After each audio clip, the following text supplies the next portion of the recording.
saya punya jawatan sebagai project engineer. I dah masuk 3 tahun 2 bulan bekerja dengan MRT. First I masuk MRT ni, I join sebagai offset program yang telah dibuat oleh MRT itself. Program itself punya matlamat ialah supaya kita dapat knowledge transfer. Basically, dia akan hantar to dia punya contractor to train us, and then kita akan belajar dari diorang dan buat knowledge transfer lah supaya benda tu tak habis dekat situ je.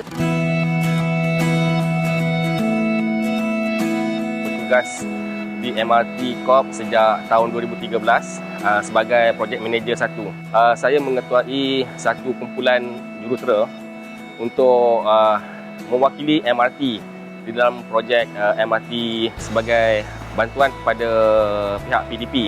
Sebahagian dari tugas-tugas kami dalam MRT adalah memantau perjalanan projek supaya projek ini berjalan dengan lancar dan dapat disiapkan dalam waktu yang telah ditetapkan serta di dalam bajet yang telah ditentukan. Dan juga kami memastikan setiap langkah-langkah keselamatan yang digunakan di dalam kerja-kerja pembinaan adalah berdasarkan kepada amalan keselamatan dalam kerja-kerja pembinaan.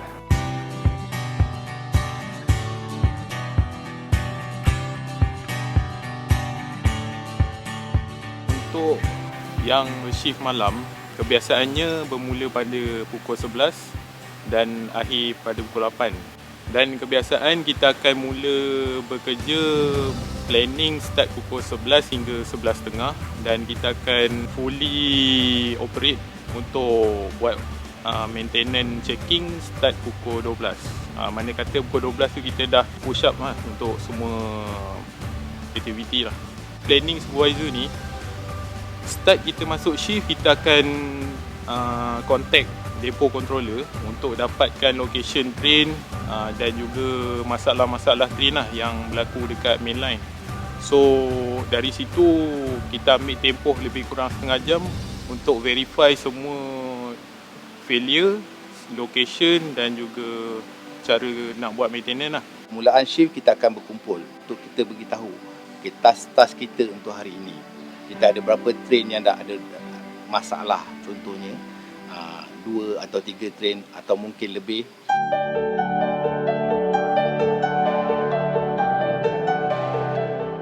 Untuk bahagian MRT feeder bus line 1, feeder bus kita tengok dari segi specification, apa requirement yang kita kena meet. And then kita meet dengan kita punya preliminary design of the bus. After that, pergi kepada design review. I was involved with Siemens for 3 years actually, and then kita orang ada 30 orang. So 2 team, satu pergi Germany, satu pergi Vienna. So I am the one who pergi Germany for few months untuk buat training dekat situ, and then buat hands-on punya physical work dekat Malaysia itself lah. Saya pergi Germany untuk belajar macam mana diorang buat diorang punya what we call auxiliary power supply. Dekat situ macam mana they assemble and then how they do testing. Dekat Rasa pula saya belajar on macam mana nak pasang benda tu, APS tu dekat train itself. And then di situ juga kita akan buat testing and commissioning, make sure it runs smoothly and dengan betul lah. Rasa ni merupakan tempat assembly plant to MRT itself. Train yang sampai dekat Rasa tu kosong, and then kita akan pasang dinding dia, pasang seat semua ni. So I was there to building all the seats, all the lampu and the dinding by myself. So I'm kind of proud of myself.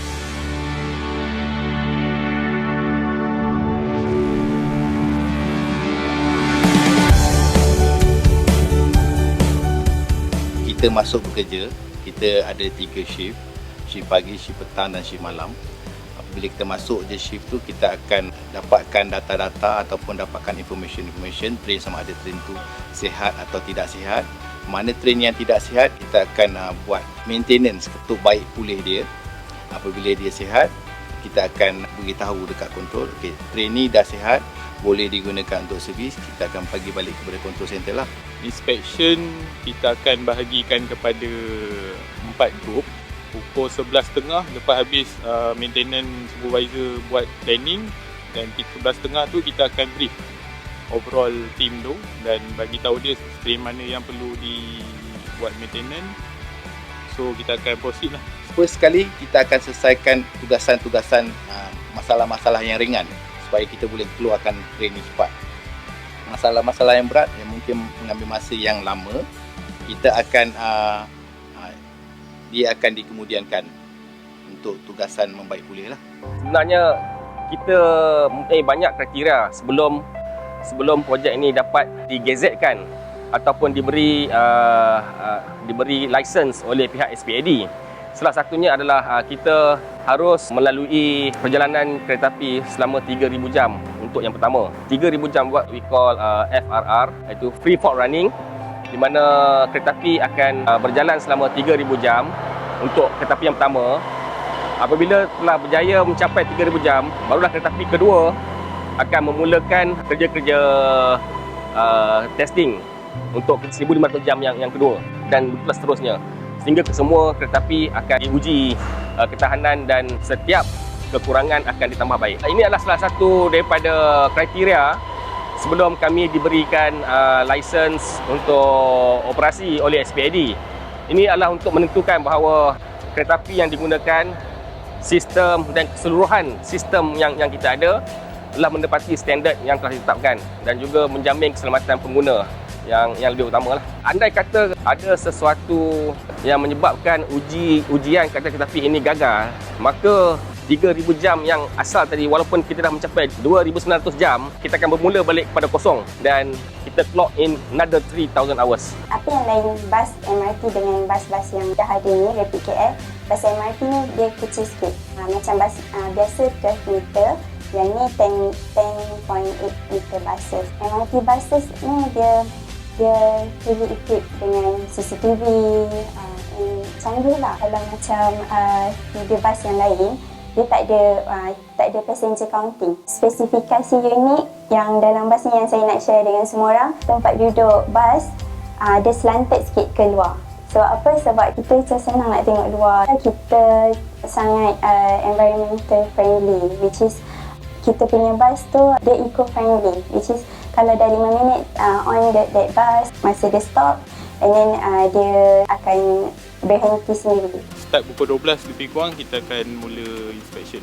Untuk inspection train ni, kita akan merujuk pada HMI. Mana kata pada train tu akan ada satu display yang menandakan dia macam ibu kepada maintenance lah. Kira kita akan inspect kat situ. So overall kita akan check daripada sistem propulsion, sistem line reactor dia macam mana, fire alarm dan seterusnya, live announcement daripada pihak control ke train, terutama pada movement dan condition lah. Dan selalunya buat secara visual inspection, kita akan check keadaan interior, kita akan cek kerosakan dan kita cek safety. Untuk laluan-laluan bas ni, SPAD yang akan tentukan. Tetapi kekerapan bas adalah daripada experience operator kita, which is yang kita dah appoint Prasarana dengan Rapid KL. Selewat-lewatnya, kita kena riliskan train ni kepada control center dalam pukul 4.30. Daripada pukul 11 tu sehingga pukul 4.30 atau pukul 5 kita dah siap sama ada buat cleaning, buat inspection, baik pulih. Mana train-train yang fit tu kita kena bagi dekat control lah. Mana train yang tak boleh kita selesaikan dalam masa tu, memang kita tak akan release untuk servis lah.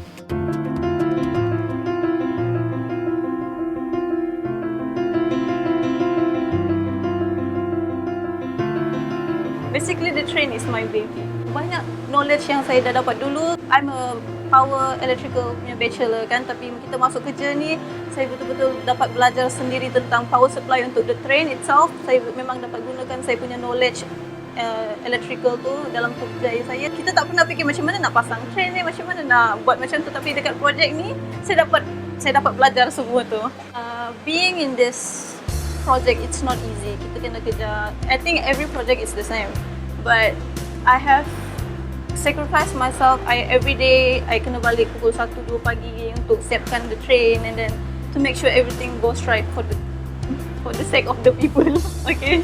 Tiap-tiap stesen ini saya boleh katakan dilengkapi dengan ciri-ciri keselamatan yang tinggi. Kalau kita lihat sebelah kiri, sebelah kanan saya, kita ada yang kita panggil APG door. APG door ni adalah untuk keselamatan pengguna. Kita telah memulakan APG door ni sebagai langkah-langkah keselamatan. Kita dapat lihat kereta api sedang berhenti, okey. Dan apabila pintu kereta api terbuka, diikuti dengan pintu APG. Kesemua stesen dilengkapi ciri-ciri untuk orang-orang kurang upaya, seperti orang buta dan juga orang kelainan upaya. Di mana orang buta dia boleh naik ke stesen tanpa bantuan. So dia boleh detect dengan tongkat tactile, dan dia boleh tahu di mana dia perlu berhenti dan di mana dia perlu naik ke dalam train. Okey. Dan untuk di dalam train pula, kita ada pintu yang khusus untuk pengguna-pengguna wheelchair. Sebagai contoh di tengah sanalah. Itu untuk wheelchair, sebab dalam train kita dah ada tempat yang dikhususkan untuk pengguna-pengguna OKU. Macam keperluan orang ramai, bila kita ada buat engagement dengan public, diorang cakap MRT ni just lalu Semantan, tapi sebenarnya kita ada feeder bus which is between 10 km radius of the MRT station. MRT feeder bus ni dia akan melalui taman-taman perumahan, so dia boleh elakkan jam-jam yang dah ada dekat KL ni. So contohnya dekat TTDI lah, dia dah tentukan laluan-laluan yang tidak jam di taman perumahan ke MRT station. Frekuensi bas kita adalah 10 minit. Setiap 10 minit akan ada lagi satu bas. Setiap bas full, dia akan sediakan map. Bas ni akan lalu mana, stop kat mana.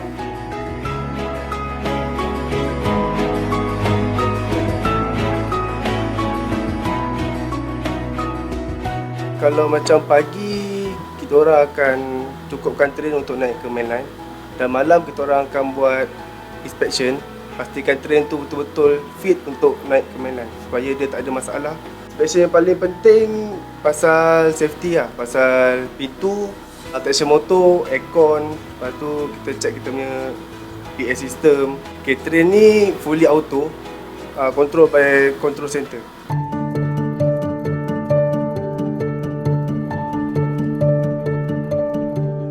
Kadang-kadang kemalangan akan berlaku.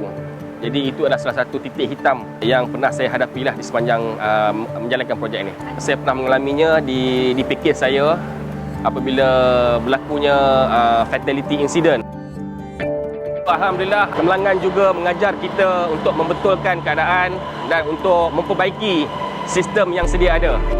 Dan daripada situ hasilnya kita dapat mengurangkan jumlah kemalangan di sepanjang projek ini, dan juga sama ada kemalangan jiwa ataupun kemalangan yang kecil-kecil. So insyaAllah di masa akan datang, terutamanya kita akan memulakan MRT Line 2. Apabila kita mempraktikkan ciri-ciri keselamatan, so kita akan dapat mengelakkan atau mengurangkan daripada berlakunya kemalangan di tempat bina. Keselamatan memang kita orang titik beratkan. Maknanya maintenance supervisor akan setiap kali bagi briefing, kita akan tekankanlah, maksudnya sebab kita buat inspection malam, so kita orang biasanya tak biarkan seorang satu train, kita akan biar dua orang lah untuk segi keselamatan lah. Kalau ada apa-apa kerosakan, apa-apa yang tidak kena pada train, kita orang sebagai rolling stock akan menjadi first liner lah untuk attend train ni, untuk memberi satu keselesaan dan ketenangan lah kepada para pengguna yang akan menaiki train MRT ni. Jikalau tak ada masalah, kita akan periksa juga untuk memastikan dia tu dalam keadaan yang baik dan 100% selamat digunakan untuk penumpang. Dia menjaga safety kepada train tersebut untuk para penumpang. Bukan saja para penumpang untuk keselesaan, tapi dari segi safety juga kita jaga. Kalau train tu ada masalah, tiba-tiba tengah beroperasi, dia berhenti dekat tengah-tengah operasi, dia akan mengganggu ataupun melambatkan perjalanan customer.